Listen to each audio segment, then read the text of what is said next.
wacan oo wanaagsan daawadayaal idin ahaantiinaba sidaad u dhantihiin waxaan leeyahay kusoo dhawaada barnaamijka faaqidada ciyaaraha.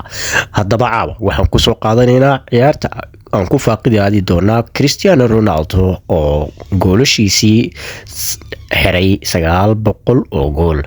Cristiano waxa uu dhaliyay xulkiisa uu dhaliyay 131 gool halka 769 oo ka dhaliyay kalabyada ama naadiyaashii oo u dheeli jiray.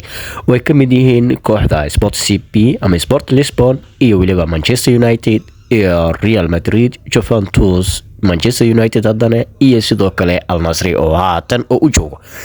haddaba Cristiano Ronaldo waxa uu horay wacad ugu maray inuu geyn doono ama gaarsiin doono goolashiisa 1000 gool si uu markaasi ula tartamo ama uu ka hormaro ciyaaryahankii hore ee geeriyooday Pele oo u ciyaari jiray xulka Brazil.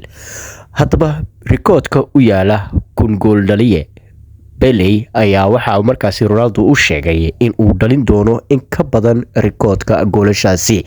haddaba Ronaldo waxa uu sheegay goolasha aan dhaliyo ayagoo video ay yaalaan halka Pele oo tusaale u sheegayo 1000 gool in aysan ku jirin video ahaan qaarkood oo aan laga helaynin video inta badan. haddaba adigu daawade sidee kula tahay Cristiano Ronaldo ma gaari karaa 2 sano ee soo socota 1000 gool ama ma ku dhalin karaa 100 gool si uu u gaaro 1000 gool oo hore uu balan qaaday Cristiano Ronaldo?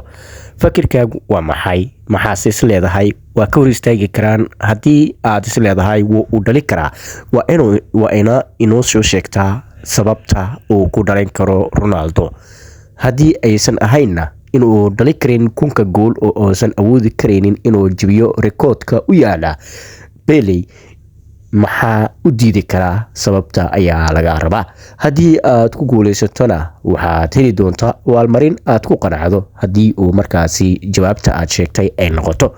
aad baad u mahadsantihiin daawadayaal idin lahatina meel walba joogtaan waxaad leenahay markale iyo ismaqal wanaagsan. haddii aad nagu cusub tahay fadlan follow inoo dheh page-ka